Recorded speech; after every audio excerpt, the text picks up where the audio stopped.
I saw that hotel room last night, and I wanted to buy a Stone Temple Pilots record and break it, but because I missed that hotel all day to get blown off by that band. I was so irritated yesterday. You were irritated, right? Oh, was I cranky? When we were doing interviews yesterday, not interviews, we were hanging out on the air up here in Boston on WBCN, and I commented that it's such a douchey move by bands. But obviously they had the River Rave up here, and the headliner was Stone Temple Pilots. And then it comes down to, like, interviewing Stone Temple Pilots, and they blew us off. Of course. And we all knew they were going to blow us off, because on the train, Kenny's like, and you got an interview with Stone Temple Pilots at 7:30. Like, sure, that's going to happen. I didn't even prepare, because I knew we weren't going to be talking to Stone Temple Pilots. Of course not. And then, so they blow off any acknowledgement that Boston, this fine radio station, brought them to Boston. Mm-hmm. And then it comes time for them to hit the stage. And next thing you know, the BCN backstage passes aren't good anymore. The band has decided anyone with a BCN pass needs to flee the area. Get out. And go back into catering. Yeah. The whole reason they're in Boston was because of what this station did. Bringing them to town. So Jimmy was completely annoyed. He's like, I'll be in the limo. He just left. I didn't want to see... Look, I don't want to trash him because BCN brought him up there. Great. But I didn't want to see that primadonna sissy walk. I don't care if they dragged him out of the truck under a sheet. I didn't want to look at him. I hate musicians. I hate them. Comics are easy. Here's 10 of you. Here's a sandwich. You're going on in a little while. Yeah. We're just happy to be there. I hate musicians. Look, I love STP. They're one of my favorite bands of all time. But, wow, we saw some things in the last 2 days. I mean, Scott Weiland's taking this whole rock star thing a bit seriously. Is she? Clear the area. Really, Joan Crawford? You want to sashay through alone? Oh, you old sissy. He really bothered me. All right. Terrific. Well, on Saturday night at the PNC, I mean... You know, we could finally tell the folks what happened, because we were down there for the KRock version of this show. Mm-hmm. And, man, people were getting a bit antsy. Oh, a bit? A bit antsy at the PNC Art Center in Homedale, New Jersey. We got on stage and told the fine folks that STP was going to be out in mere minutes. 2 minutes. Yeah, 2 minutes to STP, so... and that was right after Filter. Hang out, yeah. Filter, just amazing. Richard Patrick, just an amazing vocalist, and, man, they did a great job.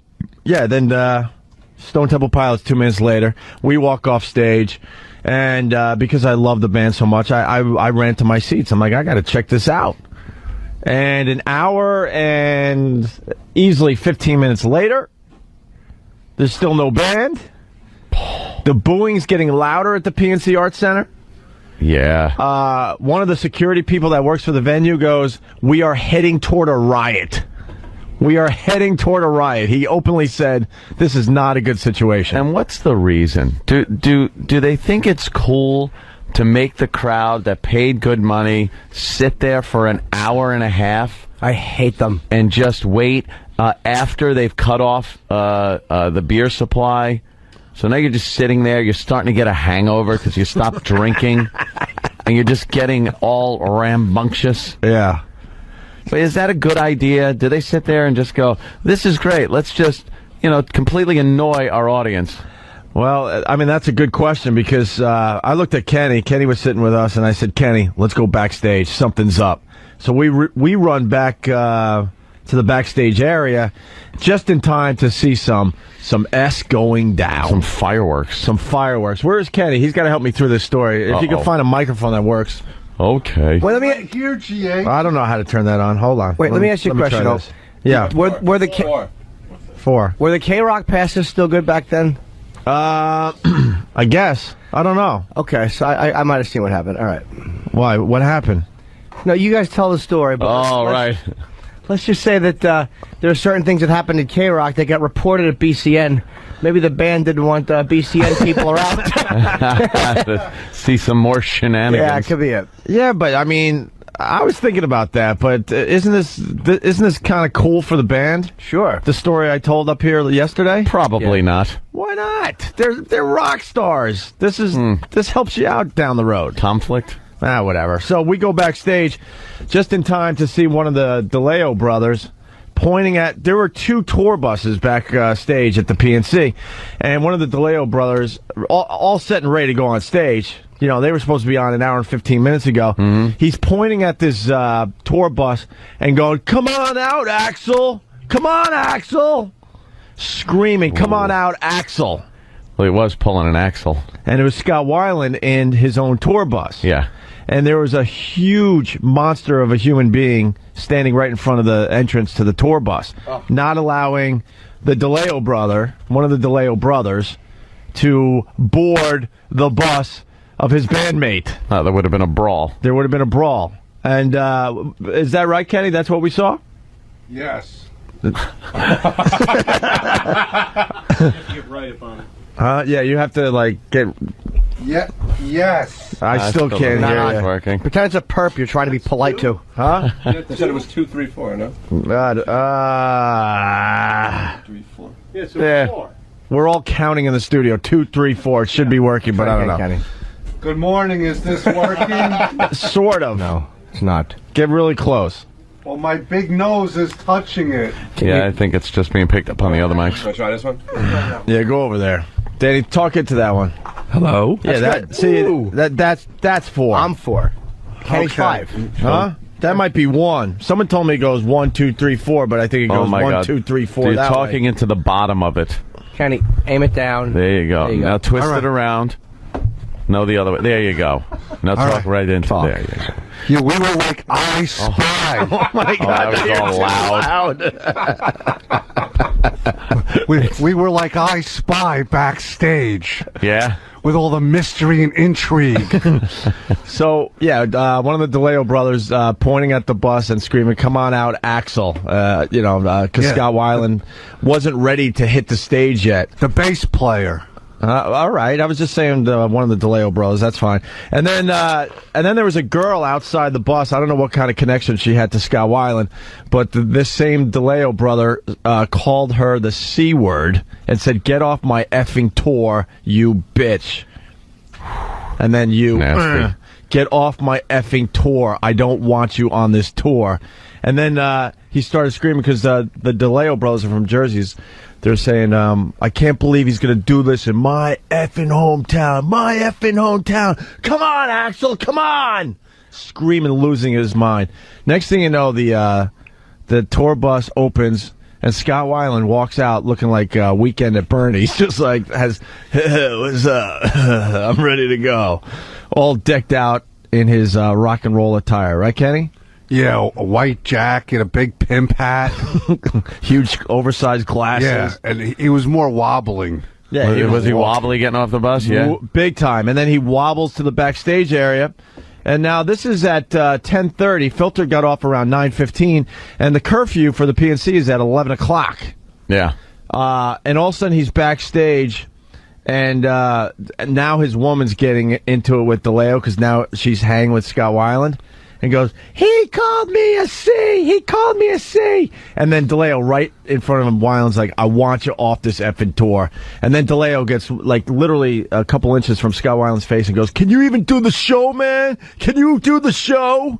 And then Weiland either nodded or said something. We didn't hear that, right? I think he just, like, lit a cigarette and walked away. Like, he didn't even acknowledge them. And then all of a sudden he just starts walking to the left side of the stage. The DeLeo brother walked to the right side of the stage. And then if you were in the audience, literally after this whole commotion that went down backstage, they were playing their first song a mere couple minutes later. Like nothing happened. Wow. And he was really There. slow on that stage in Jersey. I've seen Stone Temple Pilots a lot. He was a bit slow. Yeah. A bit lethargic. Well, they must not have been doing the old, "Let's get together and I'll sing and you play and I'll put my head on your shoulder." No, none of that. This is an Opie and Anthony exclusive report. Okay. You won't hear this on TMZ. You only hear this info on Opie and Anthony. Hopefully you won't even hear it on the replay with that in it. Yeah, we'll cut that out. So, but they sounded great in Jersey, and then last night they hit the stage on time, and I got to say it, they were way better last night. way better. What we saw before we had to be whisked away to our hotel room. So I just wanted out of there at that point. so we could get a few hours sleep before the broadcast this In there morning. for hours. What happened? Do you think that Weiland's gynecological exam was a little better the second night than the first night? Jimmy, you're annoyed, right? Implying he has a vagina. Just disgusted. I'm disgusted. I don't like musicians to begin with most of the time, because I think they're prima donnas. They're most of them are coddled sissies. I don't like they had a meet and greet for the fans, people that won contests at BCN, and then the lead singer doesn't show up. It's like, what are you doing, man? What are you doing? He wasn't even at the venue. No. Ugh. You know, that was the rumor last night. Is he even going to show tonight? We don't even know if he's going to show. And after hanging backstage for the last 2 days for this concert, it's very obvious to me that Weiland's not associating with anyone in the band. He's doing his own thing, showing up just in time to sing the great songs that the Stone Temple Pilots have. So it was very interesting the last couple of days. So he's a douche. Yep. Oh, I still love their music, but but he's definitely playing the rock and roll star. Yeah. Definitely playing it, and I wanted to be backstage to see what kind of shape he was in as he got off the bus, and Jimmy's like, "Oh, I'm out of here." I couldn't hear that the band wants the backstage area cleared. Really? Of what, the station that sponsored them? Yeah. For what? Why? Because they're babies. Can't walk past them. It's not like everybody was on stage. We're backstage, and they would have walked through. You might have caught a fleeting glimpse of the band as they walked through, but no. Everybody out. You're not allowed to do that either. So You gotta love Sharon Osbourne. Everybody knocks Sharon, but I'm telling you something, man. Nobody on Ozfest pulls this crap. No. She doesn't care who you are. She'll just drag you into a room and scream at you. She doesn't care who you are. That's why Ozzy has his ass on the stage. You think she's letting Ozzy go over curfew? No. No, you're not getting racked for $15,000 because he wanted to sing Paranoid at 11:15.